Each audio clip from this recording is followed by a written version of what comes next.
भाजपचे नेते आणि मंत्री अतुल सावे यांनी प्रहारच्या एका सदस्याला मतदानासाठी 30 कोटी रुपयांचं काम दिलंय। आमच्या सदस्यांना 2 ते 3 कोटींची ऑफर दिल्याचा आरोप ठाकरेंच्या शिवसेनेचे नेते अंबादास दानवेंनी केलाय। तर दानवेंच्या आरोपांना अतुल सावेंनी आता प्रत्युत्तर दिलंय।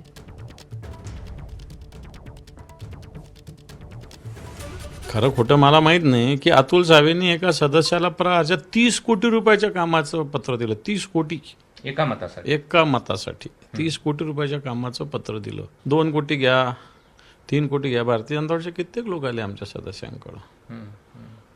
आता मला सांगा की बरं आले कोण? मंत्र्यांकडून लोक येतात। असं नाही एखाद्या पक्षाचा जिल्हाध्यक्ष आला, तालुकाध्यक्ष आला, हां मंत्री।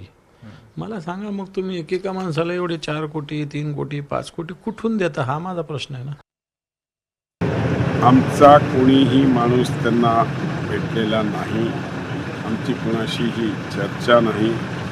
आता जर त्यांनी असं कोणाचा आदेश तर त्यांनी आम्हाला नाव सांगावं, कोण माझा माणूस त्यांना भेटतोय किंवा माझा कोण अधिकारी भेटतोय असं मला सांगितलं पाहिजे त्यांनी।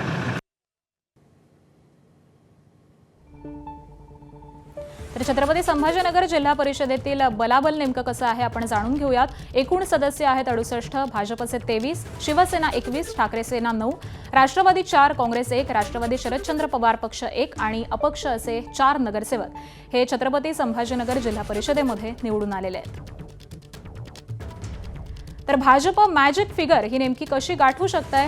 एकूण सदस्य आहेत 68, बहुमताचा आकडा आहे 32, भाजपकडे 23 नगरसेवक आहेत, तर राष्ट्रवादीकडे 4 आणि काँग्रेसमधून भाजपवासी झालेले 1 नगरसेवक आहेत, अपक्ष 3 आणि ठाकरे सेना 2 नगरसेवक।